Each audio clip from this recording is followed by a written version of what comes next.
Hey, Brown Beauties. Welcome to Well Honestly, the podcast, sponsored by Brown Women Wellness. I'm Andretta, a functional nutrition wellness coach. And I'm Akila.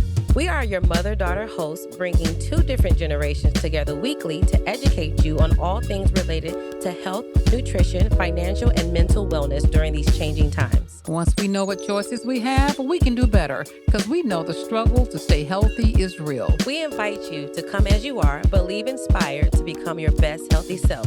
So let's get started.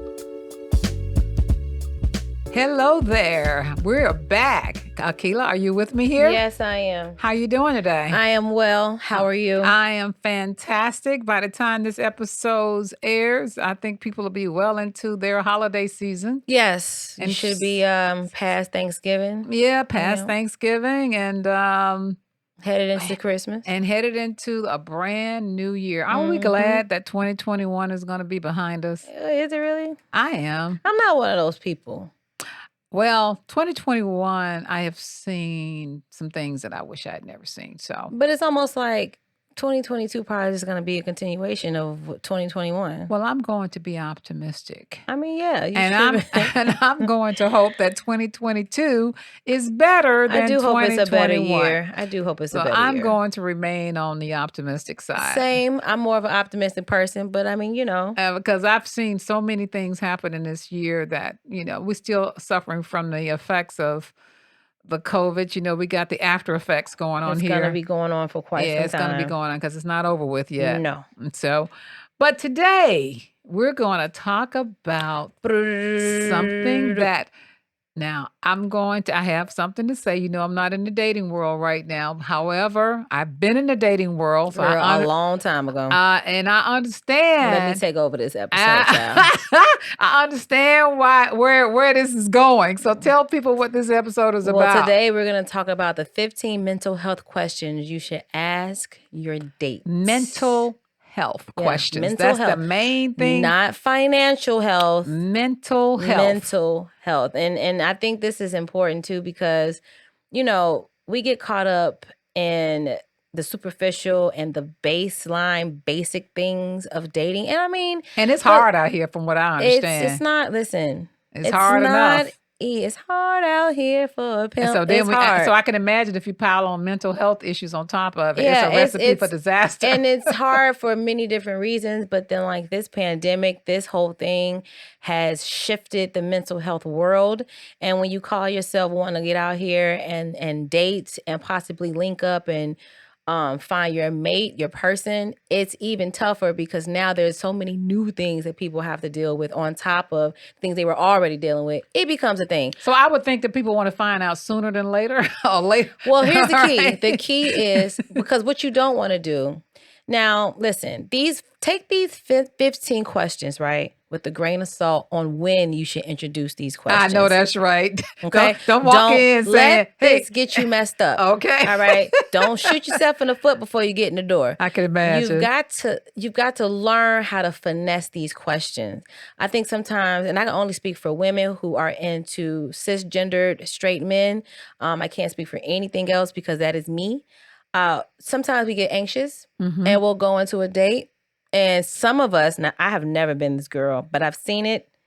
You get anxious and you just hit him over the head as if this is like an interrogation and an interview. Bam, huh? And it's like, honey. You're right. He might have been the one, and you sitting over here doing too much. Yeah, calm down.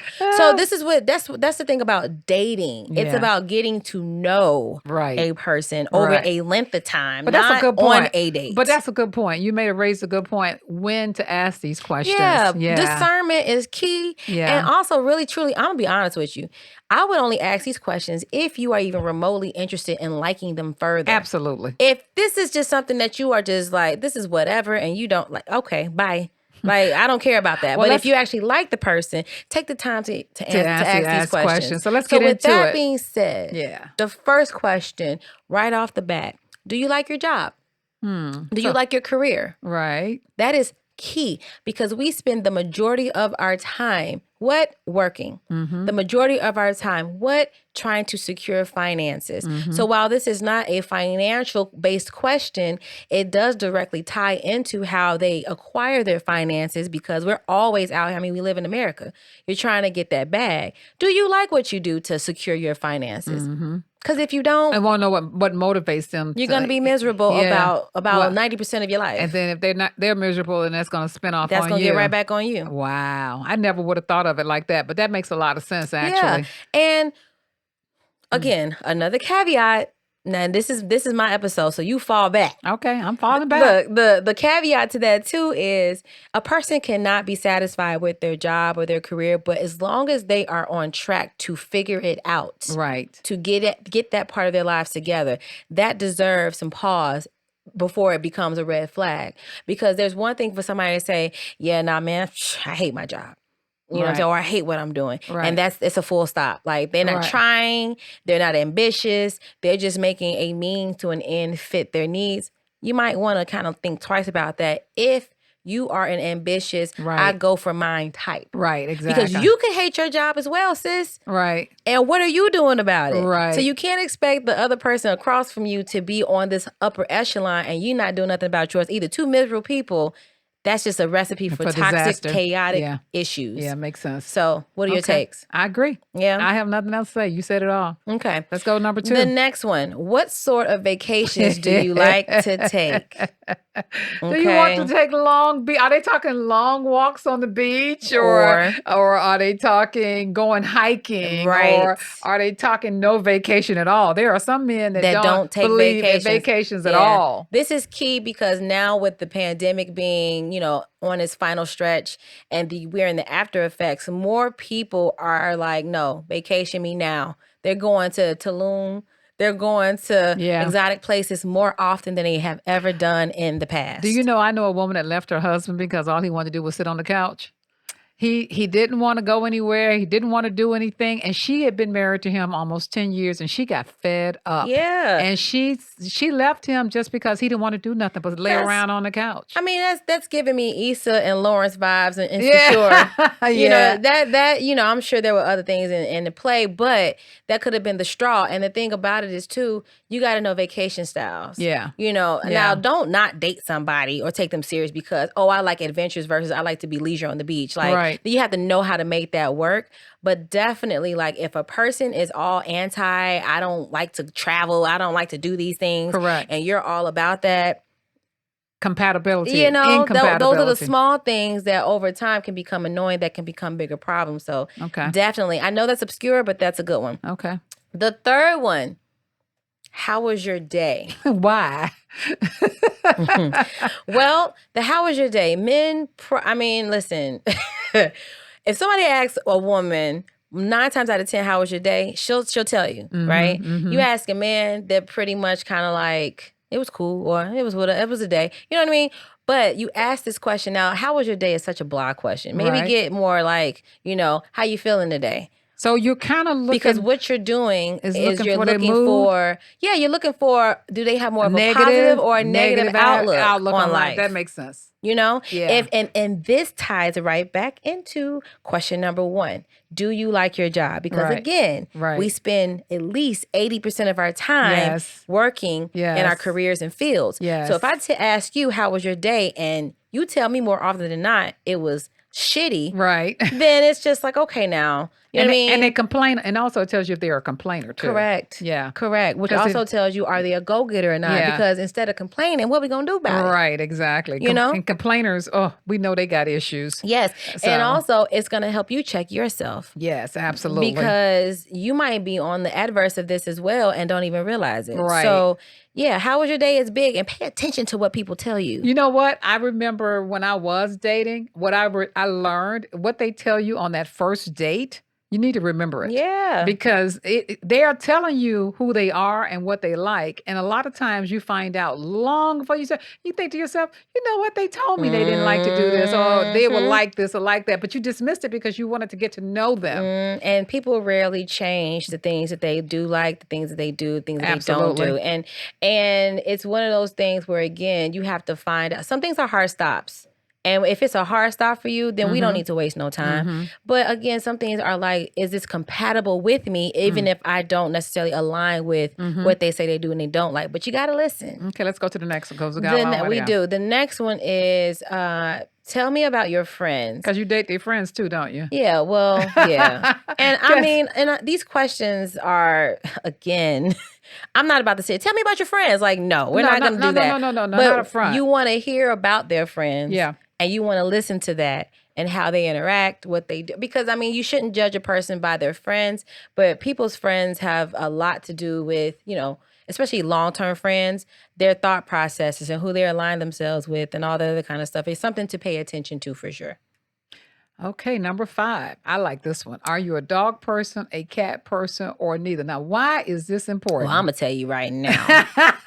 I put up a post the other day on Instagram, on my personal Instagram, that said something along the lines of, if you don't like dogs, there is something wrong with you. And I agree. I concur. Likewise, therefore, yes. Because, you know, personally speaking, I am a dog lover. There's one thing to be a dog person. There's another thing to just have a dog. I was watching, have you ever watched a show called Married at First Sight? Yes. Yeah, so there was a dog person in there that married a girl that said, I don't want to touch your dog. I don't want to walk your dog. I don't want to see your dog. I don't want to pick up your dog. It's not going to work. And he told her that up front. He said, if you don't like my dog, then you don't like me. It's not going to work. So guess what they did by episode 5 or 6? She was walking the dog. She was feeding the dog. She was doing all the things that she said she wasn't going to do. Because there's a such thing as people being very extreme in their approaches to animals. Some people are extremely anti. And if you are the opposite of that, listen, they could have everything checked off, but if they treat your animal, and to me, my animal is an extension of me. That's like my child, right? Because people really be loving their dogs like that. I am one of those. So what if your person has a cat? How do you feel about them? You know, I hate cats. I hate, that can't. So if you had a guy that you were interested in and he had a cat, you would just throw him away because he had a cat? I would. You know what? My tolerance for cats is this. I can deal with a cat. But I'm not about to be like I am with the dogs with cats. Okay. That's just the thing. So now I wouldn't throw anybody away. And I wouldn't want them to throw me away if they weren't like a dog person per se. Okay. But we got to find some type of common ground because I don't like cats. But I can tolerate them. I don't like them though. Let's go to number 6. All right. The next one. Would you like a bite of my food? Now, this question is all about sharing. Are they open to sharing? Mm-hmm. You have some stingy individuals in the world. And I know that this is small, but it's mighty. It is. Okay? Because let me find out I can't have a bite of your food. And then let you find out that you can't get any of my food. Then we what is it saying about where we are? Well, the psychologists are saying if they're against that, they may be against sharing in life, or they have some sort of issue with sharing from their past. Oh, for sure. If you're going to get psychological about it, you find that most people who are stingy is because they grew up either having to clinch on to everything or they didn't get enough. Yeah. And so now they're like, no. What's mine is mine. What's yours is yours. And that mentality, even down to food, I've seen it, can wear a person out. It's like, enough. Share with me. Number 7. The next one, is it too noisy in here for you? Okay. Now, this question is all about consideration, right? Because if you're asking somebody a question of if something is for them or if they're comfortable, it shows consideration. I'm going to tell you right now what I've learned in my some odd years of living and my some odd years of dating. One of the things that I look for in a mate is consideration. If you are not considerate, that is going to be a problem for me because I am a very considerate person. It also probably shows a selfishness too. It shows it a person is absolutely selfish. does. It absolutely does. So these are the small things that you have to think about in the big picture. Absolutely. And that seemed like such a small thing to ask. It is. Yeah. But it's key. Yeah. And I'm going to tell you something, y'all. When y'all are dating, one thing that I've learned from the OGs in the game that I've taken into consideration is you have to test people. Yeah. And the test don't have to be some drawn out, I'm about to catch him up. None of that. Right. It's just the small things that you want to put out there to see what they're going to do. Absolutely. Makes sense. Yeah. Number 8. Are you close to your family? Or tell me who's in your family. Really, it's are you close to your family? And you just kind of want to see, what their family origin is about. You want to see how it meshes well with your thought process and your upbringing to family. And this is a tricky one to me because you can have some interesting family dynamics. I have interesting family dynamics. That doesn't mean that I am not anti-family. Or that doesn't mean that I don't know what family is. It just means I have an interesting family background. Well, I think they're talking too about intrusive families. You got some families when they're dating someone, the family members can be very intrusive. Yeah, and you'll find that out too. Yeah, and I think that's what they're leaning more toward. Because it's like, are you dating the family or are you dating the person? Exactly. And those things can break up a relationship. Child, the caveat to that is, are you a mama's boy, girl? Yeah. What's that about? Because I dated one, and let me tell you something. It's going to be a hard no for me. I hear you. I hear you. Number 9. The next one. Is there anything you don't eat? So I guess you're trying to find out if you're compatible food-wise with someone. So I guess if you got somebody that prefer to eat, because I'm with that person right now that loves junk food, and I don't eat junk food. I think that this one is kind of like, it kind of depends on your level of openness and your level of discipline, because if I'm dating I'm not a vegan. I have done vegan things in my life, though. If you are 100% vegan, I don't have a problem with that. Just know that I'm going to eat meat, and I respect your veganism, and I know how to make vegan dishes. Or even if I did know how to make vegan dishes, what you eat has nothing to do with me. What about pork eaters? Eat your pork. Okay. I mean, here's the thing. Because I know we don't eat pork, so. But eat your pork. Do what you do. Like, I'm at the stage of my life where it's like, I don't care. Okay. That has nothing to do with me. Now, when you start talking about living with people and you start talking about incorporating lifestyle choices with people, that is something that you have to think about if you're going to start taking this person serious. Long term. Okay. What can or can't you do? And you should probably be vocal about that. Yeah. Then that's how you find out early on, like, what do you eat? What don't you eat? Correct. Yeah. Okay, number 10. Have you, or are you a smoker, drinker, or drug user? Well, I think that's pretty self-explanatory right there. Yeah, I know. It's interesting. Let's talk about drinking for a second. I know a couple. One, he doesn't drink at all, and she's a drinker. And it works. They've been together for a very long time. Well, one thing, he can drive all the time. He can drive all the time. But something about that dynamic balances them out versus both of them being the one thing. And so it works. I've also seen the opposite where you have two drinkers and it's a disaster. Right. And then I've seen the drinker and the non-drinker, and that is a disaster. So it really kind of depends on the person and their outlook on doing these things. Drugs included, smoking included. It's all about your outlook.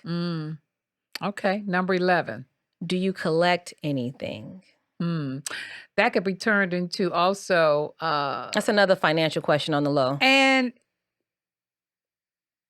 those those gamblers. Brian, why you laughing?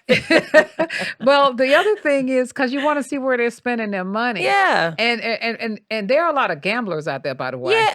Hello. This is a financial question. Okay. So sometimes you be wondering about people and you say, oh, they make a nice income. Why are they? Where's the money going? Why you always broke? Exactly. Let me tell you something. I dated a person years ago. I'm not gonna mention no names. Please, you can't. I would never do that. Your friends will listen to the shows. Yeah, I would never do that. But if you know. I dated somebody years ago who again, this goes back to that lesson that you said just not too long ago about when someone tells you something, pay attention. You need to pay attention. It was said to me in passing early on, and it was passed off as like, a thing that they did. They gambled that they had their moments of doing too much of and that they got checked for and that they no longer participate. Okay. It was said in that kind of leisure, like, oh, okay, well then, you kind of checked yourself and it was that. Right. Then mosey on down the line a few months later and us getting a little bit more serious and all of that. The red flags, just my spidey senses started to tingle because it was like, man, you sure spend a lot of time on these online kind of games when it comes to the card games and the little games and to the point where I was like, do you spend money on these little betting games? No, here and there. And it's just okay. Then it becomes, you sure do be like stretching it to the limit with your money, and it's just like, where's all your money going? You make decent money. It's an addiction. You're gambling. It's an addiction. You're still gambling. Yes. And what was once said to me in a passive tone was actually a real life thing that they still hadn't really dealt with. So they were and telling, they really just they lied. Yeah, so they were hinting to you to let you know that this could be a problem in the future. But they don't want it to be a problem because they want you to like them, right? Exactly. So these are the type of things that you have to pay attention to. Not even just with gambling, but just with anything. Like collectors, sometimes they will drop bags on things to collect. So that's where their money is going. You have to think about that kind of stuff. Number 12. One, how do you feel about, and then we're going to insert anything that they're really passionate about. Or what are you most passionate about? Question mark. And find out what they're passionate about. You gotta find out, do you respect what they're passionate about? And are you anti? And do they respect what you're passionate about? And do they respect what you're passionate about? Really, you want to find a pro tip is you want to find out them first before you start talking about yourself, because it really puts you on the offense. Okay. So dating is a sport, by the way. I know. If you're gonna date right, dating is a sport. Got a lot. People don't want to tell you that. It's a lot to look out for. Listen, it's a sport. Yeah, and you can't get yourself wrapped up into all the hype of what you say you want and I want. Listen, to get to where you want to go, you got to get there first. And how you get there is you got to play the game. It's just the truth. It is what it is. Number 13. Oh, wait, we didn't talk about, did we talk about 12? Yeah, we did. Passions? How do you feel about, Oh, yeah, because if they don't respect what you are about and all that, and what you're passionate about, and they're just very dismissive, honey, that's going to always be the case. It's going to be a problem. You know, they may get open to, and I say all these things, y'all, from experience, but also with a grain of salt. You know what I mean? And nothing is ever black and white. Right. But this is just things to just keep in mind, because 9 times out of 10, it is going to come back and bite you if you go against what you find out. But what you're looking for is 2 psychological signs. These are things that also they're not literally literal. They may be just letting you know how this person may be down the road. Exactly. It's not about getting rid of somebody right away. Or, ooh, girl, I don't know. Oh. Right. It's just about, But it helps you make some decisions about certain things. Or just to know who you're dealing with. Right. Okay. Nothing's ever black and white, y'all. 13. Have you been to any good restaurants recently? Now, I'm going to tell you right now, this talks about experiences and whether somebody seeks out new experiences. I love a well-traveled, read-fed person. I myself am very well read, fed, and traveled, right? What I mean by that is I love to experience new things. Really, that's like a passion of mine. Here we go about passions. So food, honey. Are you out here ordering chicken tenders on the Maestro's, restaurant menu or wherever we go? Right. Do you, when you go out of town, you get a hamburger everywhere you go? Are you always going to the same places that we got at home? Right. Are you just anti everything? Or are you open? Right. I have never tried that, but I'll try it. Right. Not everything, but some things. Right. It just talks about the level of a person and where they've been. Right. Because honestly, if they've never been anywhere and that's a problem for you, that's going to be a problem for you. Absolutely. I can see where that could be a problem. You know? And then 14. Okay. What are your thoughts about the any upcoming election and why? So we're getting into politics now. And this is the main point here is to not jump into assumptions, but to find out what their thoughts on as far as politics are concerned. And I'm gonna tell you, when Trump was in office, the beginnings and the middles, I read some reports on families and relationships, friends, platonic and romantic, being disbanded over their thoughts on Trump. Even COVID. COVID has put a lot of people in a chokehold. So about the vaccination, I should say, not even just COVID itself. Right. And so these are the kind of things that you do want to know. Now, some of these things are a hard stop for some of y'all. Right. Some of these things are just something that you'd be like, yeah, I'm not really with that, but whatever. You know what I mean? Right. It's all about the temperament of the person. Right. And it's something that you want to pay attention to, because it's breaking up families and left and right. And a lot of times you don't know how people feel until things start to happen. Right. Because who would have ever thought that a vaccination would divide so many people? Right. Who knew? Right. You didn't know. Right. So yeah. And then the last one, the bonus one is, when was the last time, or not the bonus, I'm sorry, we did say 15. When was the last time you really had fun? And then you just want to this is the kind of question where it's just like, what makes them happy? What gives them joy? Right. And what gives them joy outside of themselves? Right. Right. Because, and it also kind of determines too, do they find joy within themselves? Right. How easy it is it to please them, or how difficult it is? Absolutely. And that is y'all, listen, as a 35-year-old single woman, this was my episode. Absolutely. I came here to shine, baby. Absolutely. Absolutely. No, but for real, in real life, honestly and truly, I say this with everything. Life is not black and white. Absolutely. And you cannot approach dating, you cannot approach life partnership in a black and white stance. You can have your hard nose and full stops for sure, but you have to give yourself and give the people that you're surrounded with room to, one, not only be themselves, two, to also change their minds, and to three, to find out whether or not you even really like this person. Absolutely. Right? Absolutely. All right. When we come back, we're going to wrap up this episode, but we're going to do our food swap of the week when we come back, and we'll be right back. All right. Okay. Do you want to bulletproof your immune system to fight viruses during cold and flu season? A cup of Be Well immunity can keep the doctor away and keep that immune system at optimal levels. There are 8 well-crafted, organic, hand-picked herbs that will do just that. Go to brownwomenwellness.com and get 15% off your next purchase using code WellHonest15.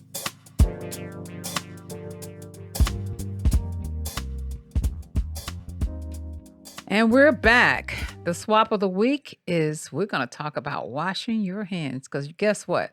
Everybody is frequently washing their hands right now. And did you know that all soaps are not created equal? Especially if you got dry or sensitive hands.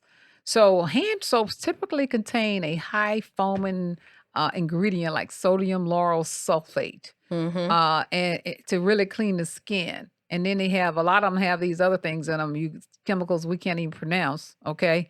But a lot of them, have glycerin in them, okay? Glycerin will draw the moisture to your skin, but it doesn't have the same hydrating effects in a hand soap.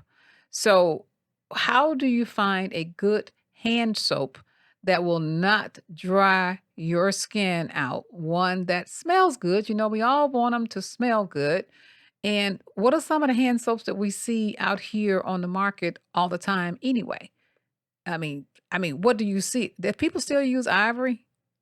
I'm sure some people probably still do. They probably for a hand soap though. Yeah. Ivory soap makes a hand soap. I don't know. I'm so big on using essential oil soaps when I use a soap. So I'm big on essential oils. Well, I think really honestly, the hand soap that you probably want to have like in your presence all the time at home are ones that don't have all like the vanity smells and all the things that strip your hands. You might want to go for more of a moisturizing hand soap that also gives you the cleanliness of what you need for a hand soap. That what is it? Soft soap. Soft soap. Antibacterial soap. I'm looking at it right now. Soft soap is tried and true. Yeah. I don't really know how good or bad it is. Well, it's an antibacterial soap. So, Dow has one as well, antibacterial soap. These are foaming soaps that become very popular. But then, I still think when you look at the back of these soaps and look at the ingredients in them, they usually contain like 10 to 12 different ingredients that you cannot pronounce. Yeah. And also and they're cheap. They're like $3.50. Yeah. Okay. And as a person, like I talked about in last episode, who has eczema, I cannot use certain soaps. I cannot use certain soaps at all because I have gone into establishments and washed my hands with the vanity soaps or with whatever kind of soap that they have, and it's an instant itch fest. What about the scented soaps? Because a lot of them have a lot of scents. That's what I mean by vanity. Vanity, the vanity scented soap, like all that rainbow sherbet. Well, see, I like soaps that have strawberry fields. See, I like soaps that have essential oils in them because they have a tendency to be more natural. Myers make a good hand soap. I love Myers hand soap. Yeah, that's the brand that I swear by. You can find Myers in most grocery stores. They're very easy to find. I like their dish soap as well. I like Myers brand in general. Yeah. I even like the Myers laundry detergent. I would be sad if Myers was bought out and they changed their formula. And let me knock on wood, because it could be happening. You never know. I would definitely tell you to get, and the reason Myers is good is because it does have essential oils in it. Yeah, Myers is excellent. If you were going to go to one of the brands, Myers for sure. And you can find that in pretty much everywhere, but Target for sure has the entire Myers line. Yeah. Yeah. So if you're going to trade out. And it smells good. The different scents. Yeah. If you're going to trade out, that's a good one to trade out and swap. It is. Seventh Generation has one too. Seventh Generation is good. That's definitely Target. Yeah. You can find that in Target. You can find it in some of the health food stores. But it's a better option than Dial. And it's a better option than Dove. Dove. I know. And it's a better option. It's by Dove. And it's actually, I know. We swear by Dove. The smell. They got us or real just good. The feeling of the Dove just gives you automatic feeling of clean. And it's just like. Yeah, they did a good job with the marketing on Dove. On Black people. Okay, yeah. You still we love Dove. Yeah, we do. I don't know what that's about. Yeah, we do. And then you see soft soap, antibacterial everywhere, but it'll strip your hands. It's an antibacterial soap, but it will. So I guess the bottom line is go to a natural hand soap that has essential oils in it, that does have ingredients that you can pronounce. And then your hands will love you for that. Yes. Okay. Little things. Little things. So we're going to wrap up this episode. All right. Well, listen, you know my spiel. Find us everywhere. Brown Women Wellness on social media, on YouTube. Well, honestly, the podcast as well. Don't forget to email us, info@brownwomenwellness.com. If you have any kind of questions, comments, or concerns, be on the lookout for that swap list. It is coming very, very soon, but it's going to be more than just a swap list. We're going to have direct links to the things that we feel are Brown Babe approved, our stamp and seal, and we're going to do our due diligence. The reason why it's taking a little while is because we want to make sure that we're not just giving you alternatives and just like, do that. We really stand by the alternatives that we are speaking on. So that's coming very soon, and we still have more things in the pipeline. So that's that. All right. Well, Keila, until the next time. Bye. Bye. Thank you for listening to Well Honestly, the podcast. If you want to know more about us and our products, check us out over on our website at brownwomenwellness.com. And remember, ladies, we are not doctors, and any information shared by us is not medical advice. Always follow your doctor's advice. And don't forget to rate and review our podcast and let us know what you loved about this week's episode. And please subscribe to wherever you listen to your favorite podcasts. Feel free to email us and let us know what you would like to hear more of from us. Don't be afraid to say hi. We'll say hi right back to you. Don't forget to find us across all social platforms at Brown Women Wellness. As always, show notes with links to what we talked about today in this week's episode will be in the description box below. Thanks for listening.